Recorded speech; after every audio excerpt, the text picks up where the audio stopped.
Let's introduce our two candidates, the humble 47th President, Donald Trump, and Joe Biden. Thank you both for being here with us this evening. President Biden, thank you for staying up so late to be here with us tonight. Good evening, everyone. I'm Trump, your favorite president.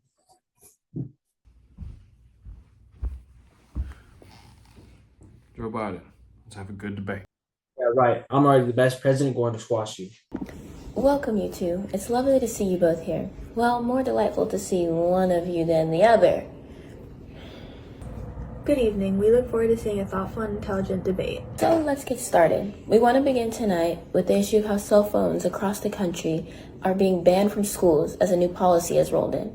President Trump, since you seem to have so many other things to say about non-related topics, what do you say about the new cell phone policy? Cell phone policy is working very well, maybe the best policy of all time. All the students are on task, working hard, but one thing has been keeping me up at night. Moderator 1, and it's the immigrants coming from the southern border. They just keep using their phones, eating their hot Cheetos. The textbooks are covered in hot Cheeto dust, and the liberals are just okay with that. My plan is to close the border, and we can lower cell phone usage to 100%. But President Trump, what evidence do you have of it being immigrants' fault? We talked to dozens of teachers across the country, and none of them have said that it's the immigrants' fault. So what exactly are you trying to get at here? I'm just saying, ever since Obama was elected, the iPhone usage has only been going up. And during my presidency, I had to stop them. I'm sorry, Mr. President, but the iPhone was invented when Obama was elected in 2007, so the uses of it could only go up. Thank you, President Trump. Former Vice President Biden, what have you been doing to combat cell phone usage in class, and what are your plans for the future if you secure the presidency? Cell phones have been working for a long time. I remember when I was just a little boy and they were going around in cars handing them out. Then I'd go to the pool and I'd drop my phone in.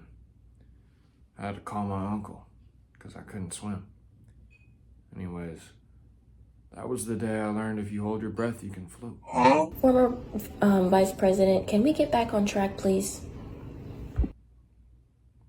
What were we talking about again? The cell phone policy, Mr. Biden. Oh yeah. Under my new cell phone policy, we can reduce cell phone usage up to 50% in class. We just have to implement this policy very strictly with teachers, and each school will get back on track. But my granddaddy always said cell phones were the devil. Mr. Biden, we don't care about what your granddaddy said however many years ago. We care about today, the present. So figure out what you need to say and stop talking like you have no sense. Thank you very much. Okay, let's continue to the next question. We are staying in school-related topics. So, school fights have been an ongoing issue in schools, and teachers and principals are complaining their butts off about this issue. President Trump, how will you deal with school fights? In my opinion, I believe that school fights are necessary for students, especially low-class students, to get all their anger out, more importantly with each other. They already aren't looked at enough, so why would we care if they fight? As the greatest president of all time, I was shot by one of my own supporters. We fight. Why shouldn't they?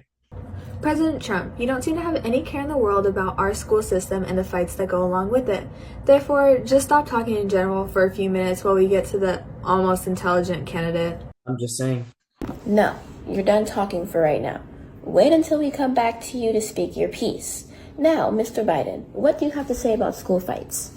Well, I've been in my fair share of fights. I think my first one was with some guy named Hercules a long time ago.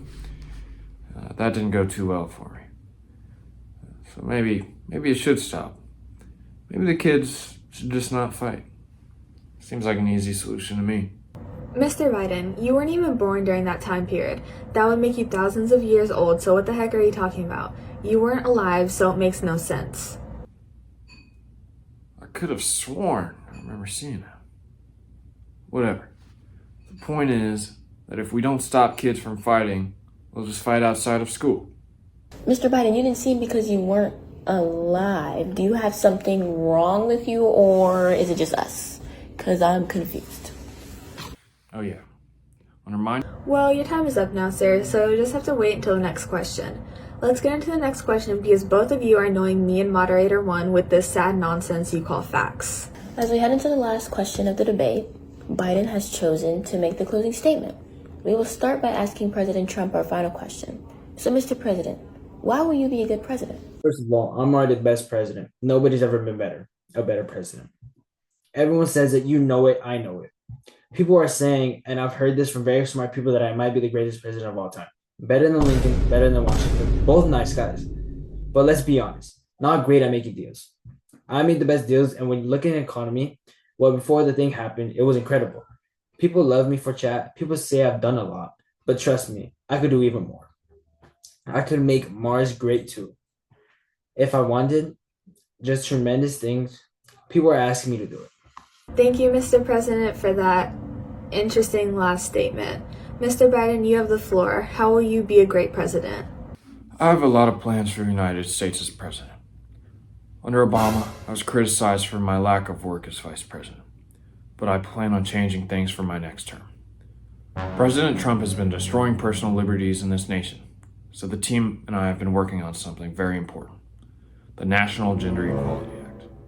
Under this act, women can be shirtless just like men.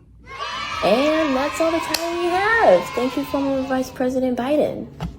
This concludes our debate. We will have a follow-up one later in the election, but I don't think me and moderator one can take any more of this pain. Good night, everyone.